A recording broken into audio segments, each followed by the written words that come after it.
Anglo Maratha wars. మనకి 3 Anglo Maratha wars జరిగాయి. Anglo Maratha war 1, Anglo Maratha war 2 చాలా ఇంపార్టెంట్. ఎందుకంటే ఆంగ్లో మరాఠా వార్ 2లో సబ్సిడరీ అలయన్స్ మరాఠా పేష్వా అయిన బాజీరావు 2 ఇంగ్లీష్ ఈస్ట్ ఇండియా కంపెనీతో చేసుకుంటాడు. అందువల్ల అక్కడతో మరాఠాసు ఈస్ట్ ఇండియా కంపెనీ చేతిలోకి వెళ్ళిపోయింది, మరాఠా రీజియన్. సో 3వ యుద్ధం వచ్చేసరికి నామమాత్రపు యుద్ధం. సో ఆంగ్లో మరాఠా వార్స్ అనేవి నిజానికి ఒక యుద్ధంలా కాదు, కేవలం సక్సెషన్ వార్సే. అంటే పేష్వా పదవి ఎవరు అధిరోహించాలి అనే దాని మీద ఈ యుద్ధాలకు దారితీసింది. మనకి పానిపట్ యుద్ధంలో మనకి మరాఠాస్ చాలామంది చనిపోయారు. అందులో సదాశివరావు బౌ, కమాండర్ అయిన సదాశివరావు బౌ, విశ్వాసరావు అంటే మనకి బాలాజీ బాజీరావుకి 3 కొడుకులు, అందులో ఒక విశ్వాసరావు కూడా చనిపోతాడు. ఇంకోడు షంషేర్ బహదూర్. ఇలా మరాఠా ముఖ్యులు ఈ పానిపట్ యుద్ధంలో చనిపోయారు. ఎంతోమంది సైన్యం కూడా కోల్పోయారు ఈ పానిపట్ యుద్ధంలో. ఈ పానిపట్ యుద్ధం గురించి మనకి తెలుసు. ఆఫ్ఘనిస్తాన్ నుండి వచ్చిన అహ్మద్ షా అబ్దాలీకి మన ఇండియన్ రూలర్స్లో ఇద్దరు సహాయం చేస్తారు. ఒకళ్ళు అవధ్ నవాబ్ అయిన షుజావుద్దౌలా, అదేవిధంగా రోహిల్ఖండ్ చీఫ్ అయిన నజీబుద్దౌలా. ఇలా 3 కలిసి మరాఠాస్ మీద బ్యాటిల్ ఆఫ్ పానిపట్ జరుగుతుంది. ఈ యుద్ధంలో ఓడిపోవడానికి కారణం వీళ్ళు మరాఠాస్కి గొరిల్లా వార్ వచ్చి కానీ, అంటే దొంగ దెబ్బ తీయడం, అంటే కొండల వెనకాలను దాక్కుని ఒకేసారి సడన్గా అటాక్ చేయడం గొరిల్లా వార్ఫేర్. ఆ టాక్టిక్స్ వచ్చి కానీ ఒక ప్లెయిన్ ఏరియా అంటే ఒక మైదానం లాగా ఉండే ప్రాంతంలో యుద్ధం చేయడం పెద్దగా రాదు మరాఠాస్కి. దాంతోపాటు వాళ్ళు ఎక్కువ మంది ఉండటం, వాళ్ళకి ఆ వార్ఫేర్ కూడా టెక్నిక్స్ బాగా ఉండటంతో పానిపట్ యుద్ధంలో ఓడిపోతారు సదాశివరావు బాబు. ఆ యుద్ధంలో వీళ్ళందరూ చనిపోతారు. అయితే మనకి పేష్వా ఎవరు అవ్వాలనే దాని మీద గొడవ వస్తుంది. ఎందుకంటే ఈ బాజీరావు 1, మొదటి బాజీరావుకి 2 కొడుకులు, బాలాజీ బాజీరావు, రఘునాథరావు. ఈ రఘునాథరావుని రఘోబా అని పిలుస్తారు. రఘునాథరావు అన్న రఘోబా అన్న ఒకడే. బాలాజీ బాజీరావు పెద్దవాడు, అందువల్ల ఇతను పేష్వా అవుతాడు. బాలాజీ బాజీరావుకి 3 కొడుకులు, ఒకడు విశ్వాసరావు, ఇంకో అతను మాధవరావు 1, చివరివాడు చిన్నవాడు నారాయణరావు. అలా 3 రావులు ఉంటారు, విశ్వాసరావు, మాధవరావు 1, నారాయణరావు. అయితే ఇందులో విశ్వాసరావు పానిపట్ యుద్ధంలో చనిపోయాడు. అయితే నెక్స్ట్ పేష్వా ఎవడవుతాడంటే మాధవరావు 1 అవుతాడు. ఈ మాధవరావు 1 ఎఫిషియెంటే, అంటే యుద్ధంలో దిగాడంటే పరాక్రమం చూపించగలుగుతాడు, మంచి టెక్నిక్స్ అన్నీ ఉన్నాయి. అయినప్పటికీ కూడా మాధవరావు 1కి కొన్ని కొంచెం డ్రింకింగ్, ఈ స్మోకింగ్ హ్యాబిట్స్ అయ్యి ఉండటం వల్ల క్షయరోగం టీబీ వచ్చి పోతాడనమాట. టీబీ వచ్చి చనిపోతాడు మాధవరావు 1. సో యంగ్గా ఉన్నప్పుడే చనిపోతాడు, 30 years ఆ ఏజ్లో ఉన్నప్పుడు చనిపోతాడు. ఆ తర్వాత చిన్నవాడైన అంటే తన బ్రదర్ అయిన నారాయణరావు పేష్వా అవుతాడు. అయితే రఘునాథరావుకి అసలు పేష్వా పదవి రాలా. ఎందుకంటే బాలాజీ బాజీరావుకి పేష్వా అయ్యాడు, తర్వాత అతని కొడుకులు వరుసపెట్టి విశ్వాసరావు, మాధవరావు 1, నారాయణరావు వీళ్ళందరూ పేష్వా అవుతున్నారు, కానీ రఘునాథరావు అవ్వట్ల. రఘునాథరావు పేష్వా అధిరోహిద్దామంటేనో మాధవరావు 1 వచ్చేసరికి కొంచెం ఎఫిషియెంట్. సో రఘునాథరావు ఇతన్ని ఏం చేయలేకపోతాడు. ఆ తర్వాత నారాయణరావు ఉన్నప్పుడు ఇతను ఇన్ఎఫిషియెంట్ అనమాట. అందువల్ల నారాయణరావుని చంపేస్తాడు. రఘునాథరావు రఘోబా మర్డర్ చేసేస్తాడు నారాయణరావుని. ఆ విధంగా పేష్వా అవుదామని చెప్పి చూస్తాడు రఘునాథరావు. అయితే ఆ పేష్వా పదవి రాకుండా నానా ఫడ్నవీస్ అడ్డుకుంటాడు. నానా ఫడ్నవీస్ ఏం చేస్తాడంటే, ఇతను పేష్వా సంస్థానంలో అంటే ఆ పూనా ప్రాంతంలో ఇతను ఒక మినిస్టర్ అనమాట. అయితే ఈ నానా ఫడ్నవీస్ కొంతమంది మినిస్టర్స్తో కలిపి ఒక 11 మంది అంతమంది మంత్రుల మండలి ఏం చేస్తుందంటే, మాధవరావు 2 చిన్నపిల్ల అంటే పసిపిల్లవాడు అప్పుడే పుట్టిన మాధవరావు 2ని పేష్వా అని చెప్పి చెప్తారు, పేష్వాగా నియమిస్తున్నాం అని చెప్తారు. ఈ మాధవరావు 2 ఎవరంటే ఈ చంపబడ్డాడు చూసారా నారాయణరావు. ఈ నారాయణరావు చనిపోతాడు. ఆ తర్వాత చనిపోయేటప్పటికి ఇతని భార్య ప్రెగ్నెంట్ అనమాట, కడుపుతో ఉంటుంది. అది చనిపోయిన తర్వాత ఏమో బిడ్డకి జన్మనిస్తుంది, అతనే మాధవరావు 2. మనకి బాహుబలి సినిమాలో ఏ విధంగా అయితే అప్పుడే పుట్టిన శిశువుని రాజుగా ప్రకటిస్తారో, అలా ఇక్కడ మాధవరావు 2ని పుట్టగానే ఇతను పేష్వా అని చెప్పేస్తారు. ఆ విధంగా ఇతను పేష్వా అవడంతో నానా ఫడ్నవీస్ ఏం చేస్తాడంటే, ఇతను పసిపిల్లవాడు కాబట్టి మొత్తం అధికారం అంతా కూడా నానా ఫడ్నవీస్ చేతుల్లోనే ఉంటుంది.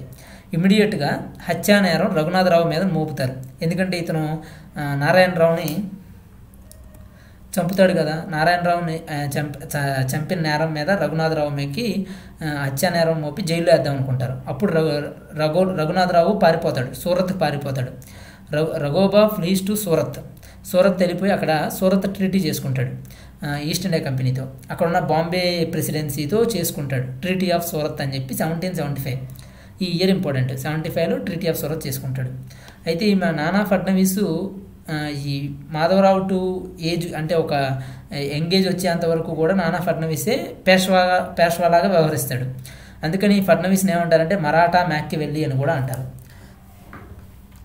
మనకి ఇతను వెళ్ళాడు కదా రఘునాథరావు, ఇతను ఏం చెప్తాడంటే ఈస్ట్ ఇండియా కంపెనీ వాళ్ళకి బసేను సాల్సెట్ ఈ మంచి ఏరియాస్, ఈ బాంబే పక్కన ఉండే ఏరియాస్ ఇచ్చేస్తాను, నన్ను పేష్వా చేయండి అంటాడు. దాన్ని సహాయం చేయమంటాడు. ఆ విధంగా వచ్చిన యుద్ధమే ఫస్ట్ ఆంగ్లో మరాఠా వారు. అయితే దీనికి బాంబే ప్రెసిడెన్సీ ఒప్పుకుంది, కానీ గవర్నర్ జనరల్ అని వారెన్ హ్యాస్టింగ్స్ ఒప్పుకోడు. వారెన్ హ్యాస్టింగ్స్ వచ్చేసరికి గవర్నర్ జనరల్ ఎక్కడ ఉంటాడంటే బెంగాల్లో ఉంటాడు, అంటే కలకత్తాని సెంటర్గా చేసుకుని ఉండే వ్యక్తి వారెన్ హ్యాస్టింగ్స్. ఈ గవర్నర్ జనరల్ ఏం చేస్తాడంటే ట్రీటీ ఆఫ్ సూరత్ని కండెమ్ చేస్తాడు, అంటే ట్రీటీ ఆఫ్ సూరత్ని వద్దని చెప్తాడు. అంటే ఇతనికి ఇష్టం ఉండదు అనమాట. వెంటనే ఏం చేస్తాడంటే ట్రీటీ ఆఫ్ సూరత్ అలానే ఉంటుంది, ట్రీటీ ఆఫ్ పురందర్ చేసుకుంటాడు అనమాట. నానా ఫడ్నవీస్తో వారెన్ హ్యాస్టింగ్స్ తరపున ఒక వ్యక్తిని పంపిస్తాడు. అతను ట్రీటీ ఆఫ్ పురందర్ అని చెప్పి నానా ఫడ్నవీస్ వచ్చేసరికి మనకి తెలుసు మినిస్టర్ ఈయన పూనా. ఈ నానా ఫడ్నవీస్తో చేసుకున్న ట్రీటీ ఆఫ్ పురందర్ 1776లో చేసుకుంటాడు. దీని ప్రకారం ఏంటంటే మరాఠాసు వేరే ఫారెన్ పవర్స్తో ఇంటరాక్ట్ కాకూడదు, అంటే వాళ్ళకి ఎలాంటి ట్రేడ్కి సంబంధించినవి కానీ ఏవి కూడా ఇవ్వకూడదు. ఒకవేళ ఇవ్వాలనుకుంటే కనుక దానికి ఈస్ట్ ఇండియా కంపెనీ యొక్క సమ్మతి తీసుకోవాలి, అంటే వాళ్ళ యొక్క అనుమతి తీసుకోవాలి. దాన్ని నానా ఫడ్నవీస్ అతిక్రమిస్తాడు అన్నమాట, వైలేట్ చేస్తాడు. ఈ ట్రీటీ ఆఫ్ పురందర్ని వైలేట్ చేస్తూ ఏం చేస్తాడంటే ఫ్రెంచ్ వాళ్ళకి కొంకన్ కోస్ట్లో ఉన్న ఒక ఓడరేవుని ఇచ్చేస్తాడు ఈ నానా ఫడ్నవీస్. ఇది దీంతో ఏమవుతుందంటే ఈస్ట్ ఇండియా కంపెనీ కోపం వచ్చి వాళ్ళు పూణే మీద అటాక్ చేస్తారు. అప్పుడు ఈ మరాఠాస్లో ఒక పరాక్రమవంతుడు ఉన్నాడు, అంటే గొప్ప యుద్ధంలో నేర్పరి మహదాజీ సిండియా అని చెప్పి ఉంటాడనమాట. ఈ మహదాజీ సిండియా అసలు పేరు మహదాజీ షిండే. ఇతను సింధియా అని చెప్పి ఒక ప్రాంతాన్ని ఏర్పరిచి అక్కడ వాళ్ళ వంశస్థులు పరిపాలిస్తూ ఉండటం వల్ల మహదాజీ సింధియా అని వస్తుంది. మహదాజీ షిండే అన్న మహదాజీ సింధియా అన్న ఒకటే. ఇతను స్కార్చ్డ్ ఎర్త్ పాలసీ అని చెప్పి వాడు ఫాలో అవుతాడు అన్నమాట. అంటే ఏంటంటే ఆ జయించిన భూమిని తగలబెట్టేయడం, స్కార్చ్డ్ ఎర్త్ పాలసీ. అక్కడున్న ఫార్మ్స్ అంటే పంట పొలాలను తగలబెట్టేయడం, బావులు ఉంటే కనుక నీళ్ళ బావుల్లో విషం కలపడం, అంటే అక్కడ ఉన్న వాళ్ళంతా చనిపోవాలని. ఆ విధంగా ప్రాంతంలోని నామరూపాలు లేకుండా చేయడం. ఆ విధంగా burning farms and poisoning wells, that policy is called scorched earth policy by Mahadaji Scindia. అయితే ఈ మరాఠా విక్టరీ అనేది నేను ఇక్కడ చెప్పాను కదా, ఈ పూణే మీద ఈస్ట్ ఇండియా కంపెనీ వాళ్ళు అటాక్ చేశారని. ఈ సింధియా యొక్క టాక్టిక్స్ ఫాలో అయ్యి మరాఠా వాళ్ళు విజయం సాధిస్తారు వడ్గావ్లో. ఇది పూణేకి దగ్గరలో ఉంటుంది. మరాఠా వాళ్ళు వడ్గావ్లో విజయం సాధించడం వల్ల ట్రీటీ ఆఫ్ వడ్గావ్ జరుగుతుంది 1779లో. ఈ ట్రీటీ ఆఫ్ వడ్గావ్ చేసుకున్నప్పటికీ కూడా మనకి గవర్నర్ జనరల్ అయిన వారెన్ హ్యాస్టింగ్స్ ఈ ట్రీటీని కూడా రిజెక్ట్ చేస్తాడు. ఈ ట్రీటీ ఆఫ్ వడ్గావ్ని రిజెక్ట్ చేసి ఇంకా యుద్ధం కొనసాగించినప్పటికీ కూడా కొన్ని ప్రాంతాలను ఆక్యుపై చేస్తారు. అహ్మదాబాద్ అని కొన్ని ప్రాంతాలు, చిన్న చిన్న ప్రాంతాలను ఆక్యుపై చేస్తారు. అయినప్పటికీ కూడా చివరికి విజయం తేలకపోయేసరికి పీస్ ట్రీటీ ఒకటి చేసుకుంటారు, అదే ట్రీటీ ఆఫ్ సల్బాయ్. ట్రీటీ ఆఫ్ సల్బాయ్ చాలా ఇంపార్టెంట్. 1782లో జరిగింది ట్రీటీ ఆఫ్ సల్బాయ్. ఇది సల్బాయ్ చల్లబరుస్తుంది అనమాట, అంటే యుద్ధ వాతావరణం ఒక 20 సంవత్సరాల పాటు ఉండదన్నమాట. ఇదిగో Anglo Maratha peace for 20 years because of this treaty of Salbai. ఈ ట్రీటీ ఆఫ్ సల్బాయ్లో ఏముంటుందంటే ఈ రఘునాథరావు అంటే మనకి రఘోబా ఉంటాడు కదా, ఈ రఘోబాకి పెన్షన్ ఇస్తారు. పేష్వా అడుగుతాడు ఇతను వచ్చి, నాకు పేష్వా పదవి కావాలంటే పెన్షన్ ఇస్తారు. పెన్షన్ ఇచ్చి కూర్చోబెడతారు ఈ రఘునాథరావుని. మాధవరావు టూ అంటే పసిపిల్లవాడైన మాధవరావు టూని పేష్వాగా ఈ ఈస్ట్ ఇండియా కంపెనీ రికగ్నైజ్ చేస్తుంది. ఇంకోటి ఏంటంటే ఈ బసేను సాల్సెట్ ఏ ప్రాంతాలు అయితే రఘునాథరావు ఇస్తా అని చెప్పాడో ఆ ప్రాంతాలను ఈస్ట్ ఇండియా కంపెనీ ఉంచేసుకునిద్ది. దానికి మరాఠాస్ కూడా అడ్డు చెప్పరు. EIC allowed to keep Bassein and సాల్సెట్.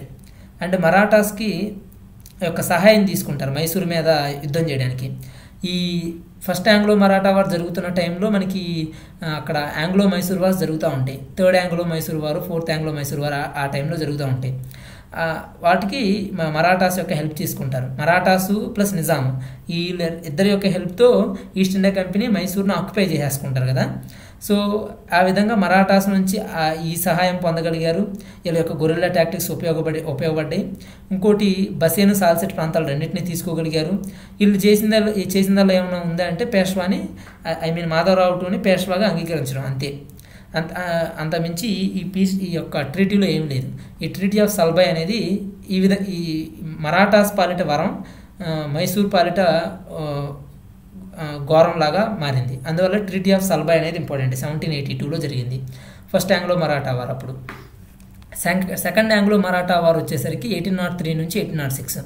ఈ టైంకి మైసూరు ఈస్ట్ ఇండియా కంపెనీ చేతిలోకి వెళ్ళిపోయింది. హైదరాబాదు సబ్సిడరీ అలయన్స్కి సంతకం పెడతాడు. ఫస్ట్ పర్సన్ ఆ సబ్సిడరీ అలయన్స్కి సంతకం పెట్టేది మనకి హైదరాబాద్ నిజాము సంతకం పెడతాడు. ఆ విధంగా సెకండ్ ఆంగ్లో మరాఠా వార్కి వచ్చేసరికి ఈస్ట్ ఇండియా కంపెనీ చాలా పవర్ఫుల్గా ఉంటుంది. అప్పుడు మనకి గవర్నర్ జనరల్ ఆఫ్ ఇండియాగా వెల్లస్లీ ఉంటాడు. ఈ జీజీ అంటే governor general of India Wellesley 1796 నుంచి 1805 వరకు ఉంటాడు. ఈ వెల్లస్లీ ఏం చేస్తాడంటే మరాఠా చీఫ్స్ అయిన వీళ్ళందరూ మరాఠా చీఫ్స్, బరోడా ప్రాంతంలో ఉన్న గైక్వాడ్స్, ఇండోర్లో ఉన్న హోల్కార్సు, నాగ్పూర్లో బోన్స్లేసు, గ్వాలియర్ ప్రాంతంలో ఉన్న సింధియాసు, వీళ్ళందరినీ కూడా ఈ సబ్సిడరీ అలయన్స్ సైన్ చేయమంటాడు, including Peshwa. And they refused. ప్రతి ఒక్కళ్ళు కూడా రిఫ్యూజ్ చేస్తారు. నిజానికి పేష్వా అనే వ్యక్తి ఈ పదవి ఈ నలుగురికి కూడా హెడ్ లాంటి వాడు. అంటే ఒకవేళ పేష్వా వెళ్ళాడు అనుకోండి, ఈ నలుగురు కూడా వస్తారన్నమాట. దీన్ని కాన్ఫెడరేషన్ అంటాం. కూటమిలాగా వెళ్ళిపోతారు యుద్ధానికి. గైక్వాడ్స్, హోల్కార్స్, బోన్స్లే, సింధియాసు, పేష్వాసు. అయితే ఈ సబ్సిడరీ అలయన్స్ టైంలోనే ఈ సంతకం పెట్టమన్నప్పుడు టైంలోనే వీళ్ళ మధ్య ఇన్ఫైటింగ్ జరుగుతూ ఉంటుంది మరాఠా చీఫ్స్లో. కారణం ఏంటంటే ఈ బాజీరావు టూ అంటే పేష్వాగా ఉన్న టైంలో ఇందులో హోల్కార్స్లో ఉన్న హోల్కార్ అయిన ఒక వ్యక్తి యొక్క బ్రదర్ని చంపడం వల్ల ఈ పేష్వా మీద దండెత్తి వస్తాడు. ఈ బాజీరావు టూ ఏంటంటే బసేన్ ప్రాంతానికి పారిపోతాడు. ఈ బసేన్ అనేది ఇతను ఈస్ట్ ఇండియా కంపెనీ వాళ్ళ యొక్క సహాయం కోరి బాంబేకి వెళ్తాడు. బాంబే ప్రెసిడెన్సీ వాళ్ళ దగ్గరికి వెళ్తాడు. అక్కడ వాళ్ళతో ఒక ఒప్పందం కుదుర్చుకుంటాడు. అదే ట్రీటీ ఆఫ్ బసేన్. ఈ treaty of Bassein or Vasai ఏదైతే ఉందో ట్రీటీ ఆఫ్ బసేన్ 1802లో జరిగింది. ఇది గుర్తుంచుకోండి, BASS బస్ అక్కడతో అయిపోయింది. మరాఠా వాళ్ళ యొక్క పరాక్రమం కానీ, మరాఠా వాళ్ళ యొక్క గొప్పతనం, గౌరవం, అది ఆ యొక్క ప్రౌడ్ ఏదైనా ఉందంటే గర్వం, అదంతా కూడా ఇక్కడతో ఆగిపోయింది. ట్రీటీ ఆఫ్ బసేన్తో బస్ అయిపోయింది. ఎందుకంటే ట్రీటీ ఆఫ్ బసేన్ సబ్సిడరీ అలయన్స్ అనమాట. ఒక్కసారి సబ్సిడరీ అలయన్స్లోకి అడుగు పెడితే ఇక వెనక్కిపోవడం ఉండదు. అంతా కూడా ఈస్ట్ ఇండియా కంపెనీనే తీసుకుంటుంది.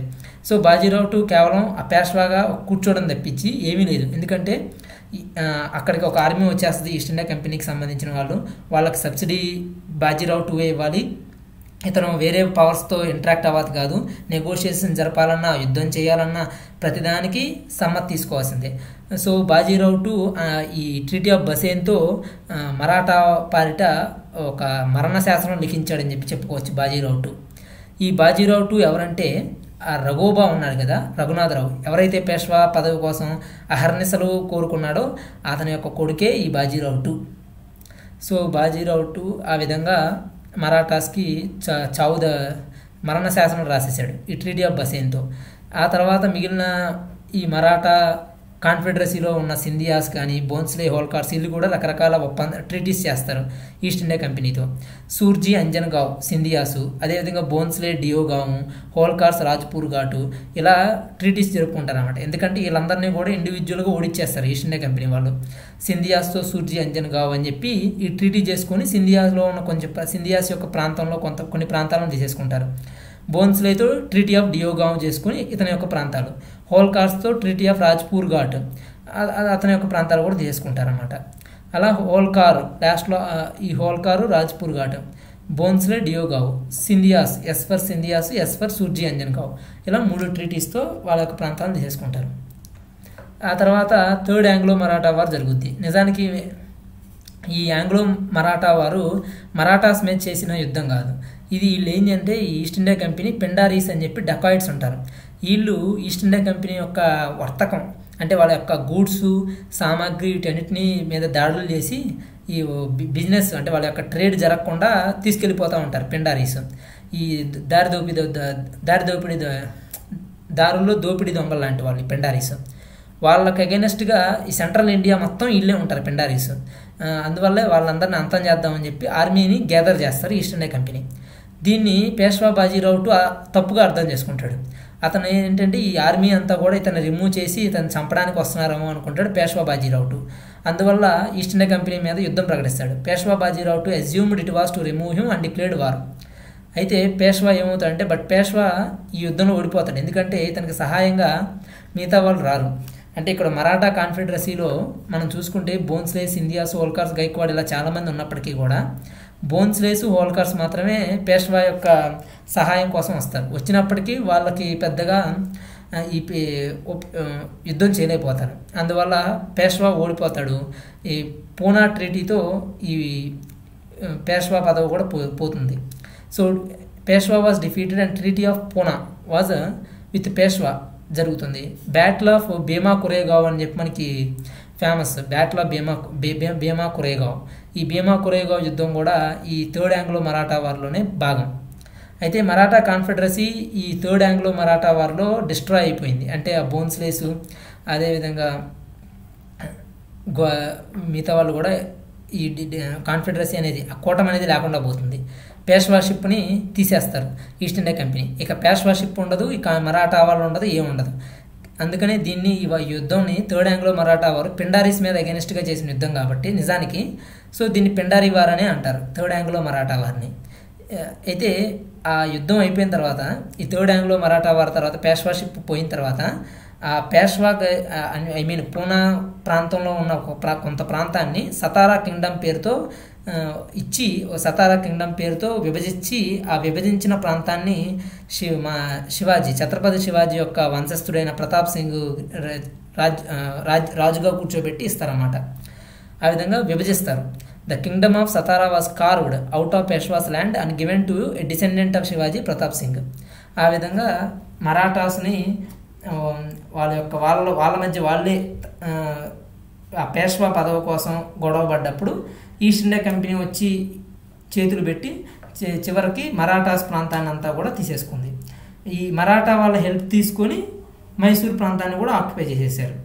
ఆ విధంగా నిజాం వచ్చేసరికి సబ్సిడరీ అలియన్స్తో అతని ప్రాంతాన్ని, అదేవిధంగా మైసూర్ ప్రాంతాన్ని మరాఠాసు నిజాం హెల్ప్తో, అదేవిధంగా మరాఠాల్లో ఉన్న మిగతా కాన్ఫెడరసీస్ అంటే గైక్వాడ్స్, హోల్కార్స్, సింధియాస్ ఇలా రకరకాల వాళ్ళతో వాళ్ళ యొక్క సహాయాలతో ఈ యుద్ధం అలా అన్ని రకాలుగాను కూడా ఈస్ట్ ఇండియా కంపెనీ లబ్ధి పొంది చివరికి subsidiary alliance second Anglo Maratha వార్లో Bajirao two subsidiary alliance that is nothing but మనం చూసాం ట్రీటీ ఆఫ్ బసేన్ అని చెప్పి ఉంది, 1802లో జరిగింది. ఆ విధంగా మరాఠాస్ కూడా ఈస్ట్ ఇండియా కంపెనీకి వచ్చేసారన్నమాట, ఆధీనంలోకి వచ్చేసారు. ఆ విధంగా టోటల్ ఇండియానే ఈస్ట్ ఇండియా కంపెనీ వాళ్ళు కంట్రోల్లో తెచ్చుకున్నారు. This is the end of the Anglo Maratha wars. Okay, thank you.